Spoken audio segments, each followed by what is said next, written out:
Welcome to Dhruvan World! Right now I'm going to tell the story of The Exploding Parrot by Roderick Hunt and illustrated by Alex Brichter. The Exploding Parrot.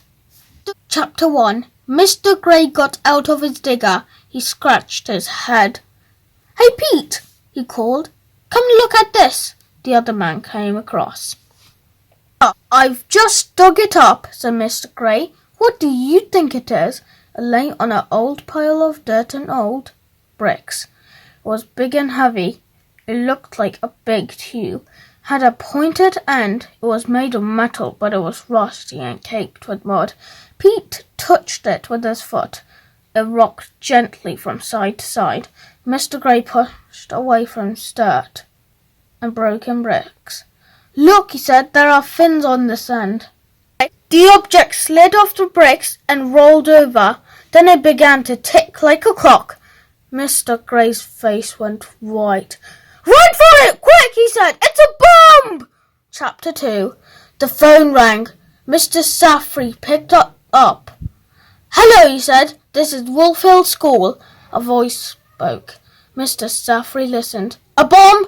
Close to the school?" he said. "Is this a joke?" The voice spoke again. Mr. Saffrey gulped. His face went pale. "I see, it's an emergency," he said. "I have to get everybody out, and the bomb could go off at any second." Mr. Saffrey put the phone down. He pressed the alarm bell. Then he ran out of his office. Chapter 3. Miss Teal's class was in the hall. Kat sighed. Her team was losing. Gizmo was in her team. Gizmo tried, but he just couldn't catch a ball. "Throw!" shouted Mr. Teal. Kat threw the ball. Najma caught it. Everybody ran. "Stop!" shouted Mrs. Teal. Everyone stopped. "Throw!" she shouted. Najma threw the ball to Gizmo. It was a long, hard throw. Flew towards Gizmo. "This is much hard to get it." The alarm bell began to ring. Gizmo shut his eyes and dived. The ball smacked into his hand. It was an amazing catch. It was the best catch of his life. Nobody saw Gizmo's amazing catch. Mr. Saffrey ran into the hall just as Gizmo caught the ball. "Bomb alert!" he shouted. "Get inside now! Get outside now!" Everything happened at once. Everyone had to get out of school. Quickly, Mrs. Teal's class was still in their PE clothes. There wasn't time to change. They had to go to the sports centre. The sports centre was a mile from the school. It was a long walk. 2 police cars raced past them. Next came a fire engine, then 2 ambulances. Children went in too. Some of them held hands. None of them spoke. They were all too frightened. There were red and yellow cones at the end of the mill street. A policewoman was stopping cars. "It's a bomb alert," she was saying. "The area is being sealed off." Kat felt cold. She held Gizmo's hand. "Did you see my catch?" whispered Gizmo. "What did you say?" asked Kat. "Nothing," said Gizmo. "It doesn't matter." At the sports centre, Mr. Saffrey made everyone sit on the floor. Then the teachers checked that nobody was missing. It took ages. "I'm freezing." "I wish we knew what was going on," said Chris. A policewoman came into the hall. She spoke to Mrs. Saffrey. Mr. Saffrey nodded. Then he clapped his hand. "Quiet, everybody," said. "This is Inspector Webb. She will tell you what is happening." Inspector Webb smiled, but her face looked serious. "A bomb has been found near the school," she said. "It's a World War II bomb. It could explode. Have to make it safe. I'm afraid it may take a long time." "Nobody knows how long," said Mr. Saffrey. "I'm sorry. Some of you can't go home until it's safe." The police went to every house. They knocked on every door. "Look up," they said, "and go to the sports centre." "I can't. I'm cooking liver," said Loz's gran. "I'll come later." "No, you won't," said the policeman. "This is serious. You must come now." The police took Gran to the sports centre. Other people began to arrive. too. Najma's mum came with Adol and the baby. So did Gizmo's dad. Kat's mum arrived with a towel on her head. Some of the children didn't live close to the bomb. They went home with their parents. Chris went to his uncle's house in Walton Street. Later, a lorry arrived. Soldiers began to bring beds into the hall. "Oh no," said Kat. "You know what that means? We're going to be here all night." Arja grinned. He liked the idea. The grown-ups were upset. "All night," said Gizmo's dad. "Who wants to sleep here all night?" "We won't get much sleep," said Kat's mum. "No, I'd rather go home," said Lozzie's gran. "It's like the war all over again," said Mr. Morgan. "I can remember the balls falling." Mr. Morgan's dog began to scratch. "I must get him for some flea shampoo," said. Mr. Martin grabbed Jamie Lee's hand. "Fleas? I'm not sleeping here," said. "Come on, Terry, we're going to a hotel." Mr. Martin sighed. Everybody started to make their beds. "May I sleep next to Najma?" asked Kat. "I suppose so," said Najma's mum. Suddenly, Kat's mum gasped. "Oh no!" she said.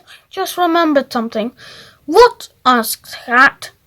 "Auntie Viv's parrot," she said. "I left it behind." Chapter 8. Everything was quiet in Wolf Street. Two soldiers walked up to the street. They looked at the door numbers on the doors.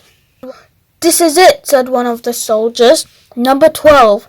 The other soldier laughed. He put on a funny voice. "Our job is to rescue Aunt Viv's parrot," said. "This is an important mission. We must not fail." The first soldier sniffed. "Can you smell something?" he asked. "I'm not sure," said the other soldier. "Come on," said the first soldier. "Let's get the parrot and get out." Other soldier had a key. He unlocked the door. A terrible smell hit them. "It was the gas," said the first soldier. "It's the gas cooker. You turn it off. Then open the windows. I'll find the parrot." The first soldier looked around. The parrot wasn't in its cage. The other soldier turned the gas off. Then he opened the windows. "That's funny." Windows. They still couldn't catch the parrot. "That's funny," said the first soldier. "The cage door is open, but where's the parrot?" "It may be dead," said the other soldier. "Perhaps the gas killed it." The parrot wasn't dead. It was hiding behind the couch. Suddenly it squawked. Then it flew up, grabbing its wings. "Grab it!" shouted the first soldier. The parrot flew towards a window. "Come back!" shouted the other soldier. It was too late. Auntie Viv's parrot flew out the open window. It flew over the rooftops, but it flew. The soldiers watched it. Last, it was out of sight. Mr. Saffrey said, "I'm afraid there's good news and bad news." "Tell us the bad news first," said Kat's mum. Mr. Saffrey told them the parrot had flown away. Kat was upset. "It was not our parrot," she said. "It belongs to Aunt Viv. We're looking after it." "What happened?" said Kat's mum. Mr. Saffrey told them about the gas. "Must have let it on." The soldiers had to open the windows. Parrot flew away. "What will happen to it?" asked Kat. Maybe someone will catch it," said Mr. Saffrey, "or maybe it will fight back." "I hope so," said Kat. "Auntie Viv loves that parrot. How we are going to tell her?"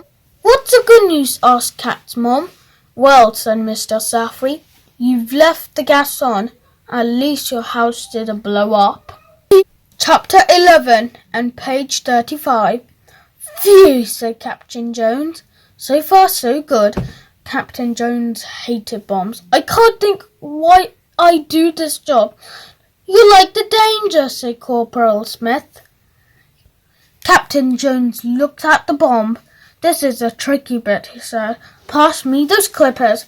Corporal Smith held his breath. Then he crossed his fingers. Suddenly there was a flapping sound. It was a parrot. Flew down and landed on the bob. Captain Jones gasped. A nice cup of tea, said the parrot. Corporal Smith waved his hands.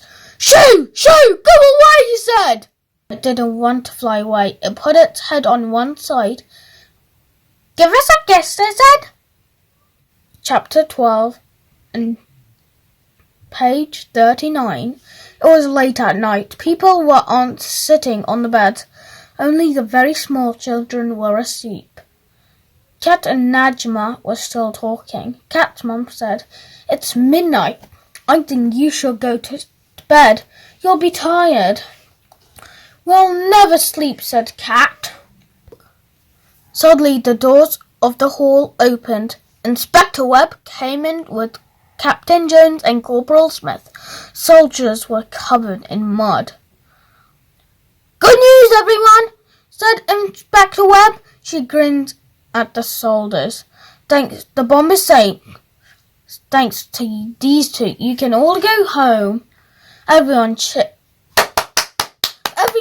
and clapped. Captain Jones was holding a box. We have to take a prisoner, he said. A voice came from the box.